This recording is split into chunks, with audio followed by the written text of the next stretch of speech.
Hey everyone, ready for a deep dive? We're tackling some seriously thought-provoking stuff today from Enrique Orelli. Really interesting stuff. He's exploring this idea of greed, Yeah. but he's like disguised as ambition and how that can actually unravel communities. You might be thinking, hold on, cannibalism, that's a bit much, isn't A it? little intense. But stick with us on this one. By the end of this deep dive with Orelli's work, you might just see things a little differently. Absolutely. It's all about these subtle ways greed operates, hides in plain sight. Aureli's argument is that in these modern capitalist societies, greed's gotten a bit of a makeover. Kind of like a PR team got a hold of it. Exactly. It's not this in-your-face thing anymore. It's wearing this mask of ambition now. It's true. Everywhere you turn, its ambition is key. Or chase those dreams. Right. But when do we ever actually stop and ask, ambition for what? At what cost? And that's where Aureli's argument gets really interesting. See, he's saying this constant push for ambition, it makes it so hard to separate what we genuinely need versus these desires that the system's practically manufactured for us. So we're on this treadmill, always wanting more, but maybe we didn't even realize we stepped on in the first place. And that brings us to this idea of political cannibalism. Imagine a society so fixated on this individual ambition that it forgets how to even cooperate, how to connect. Wow. And it's not like violent or intentionally malicious. Right. It's more this slow erosion of community where we start seeing each other as competition, like obstacles to our own success, not potential allies.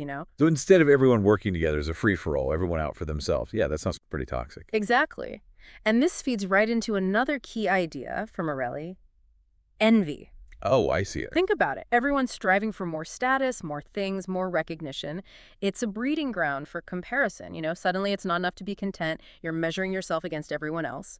And you'll never actually be satisfied then, right? There's always going to be someone with a bigger house, a fancier car, a more impressive job title, like chasing a moving target. Absolutely. And this is where Aureli's work intersects with sociologist Zygmunt Bauman's concept of the illusion of freedom. Okay, now this sounds intriguing. Tell me more about how those connect. How does that play in? Well, Bauman argued that even though we feel like we have all these choices in our modern world, those choices, they're subtly limited by systems and structures designed to keep us wanting, keep us consuming. So we think we're making these independent choices, Yeah. but they're being influenced by things that benefit from our dissatisfaction.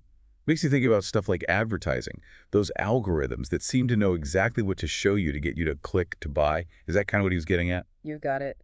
Bauman was saying these systems, a lot of times driven by, market forces, they thrive on keeping us wanting more, always desiring more. They shape what we want, subtly nudge us towards certain choices, but all while making us feel like we're the ones in control. So it circles back to that greed disguised as ambition. We're told to go after our dreams, but those dreams might be shaped by forces that benefit from us chasing them. It really is like a hamster wheel, isn't it? We're running and running, but the scenery never really changes. And that brings us to what I think is one of the most, compelling but kind of unsettling parts of Aureli's argument. This political cannibalism, it ends up being self-defeating. Okay, now that's something I want to understand better.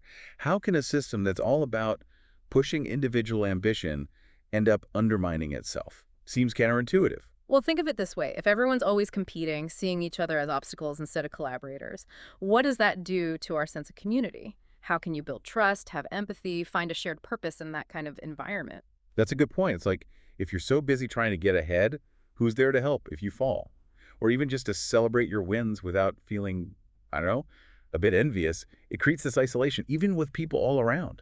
Exactly. And that isolation, that lack of genuine connection, it's really damaging. It feeds into anxiety, the sense that there's not enough to go around. It makes it harder to face problems together.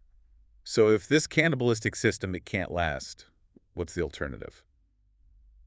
Aureli, he paints a pretty bleak picture, but I have a feeling there's a glimmer of hope in there, right? There is. Aureli, he's a realist, not all doom and gloom. He says the first step to breaking free is awareness. We got to recognize how these things, greed, ambition, envy, they're playing out in our own lives, in the world around us. It's like that moment you realize the magician isn't doing real magic. It's just really good illusions. Once you see the strings, you can't unsee them. Exactly. Once you see those strings, those systems and structures pulling at our desires, then we can make different choices. Choices that aren't just us reacting to pressure, this need for more, more, more. Okay, so awareness, that's the first step. Yeah. Then what? How do we actually shift away from this cannibalistic way of being towards something healthier, more sustainable? That's the million-dollar question, right? And Aureli, he gives us some guidance. He says we should focus on cultivating what he calls true ambition. Okay, true ambition. I like how that sounds. So there's ambition, like we usually think of it, that's striving for success, often tied to like external stuff like wealth or status. But then there's this true ambition. What does that look like? So Aureli, he says true ambition, it's not about getting ahead at the expense of others. It's about making a world where everyone has a chance to thrive. It's ambition rooted in working together, empathy, really understanding that we're all connected. So it's shifting our focus from me to we, from competing to collaborating, from consuming to connecting. You got it. It's about recognizing that true fulfillment, it doesn't come from just getting more things, climbing some ladder of success. It comes from giving back, building relationships that matter, living in line with what we value. This is really resonating with me. It's easy to forget in a world that feels so individualistic, so competitive, that we're all in this together. And that's what makes Aureli's work so important. He's reminding us there's another way to live, another way to define what success is, another way to be in this world.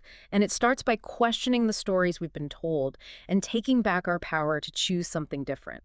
It's like we were given this map, but then we started thinking the map was the actual place. We get so caught up chasing that individual ambition that we forget to even look around, see the bigger picture. That collective well-being we're all after, really. That's the thing, isn't it? We think we're being all strategic, ambitious, but if everyone's playing by those same rules, it just creates this system that can't last.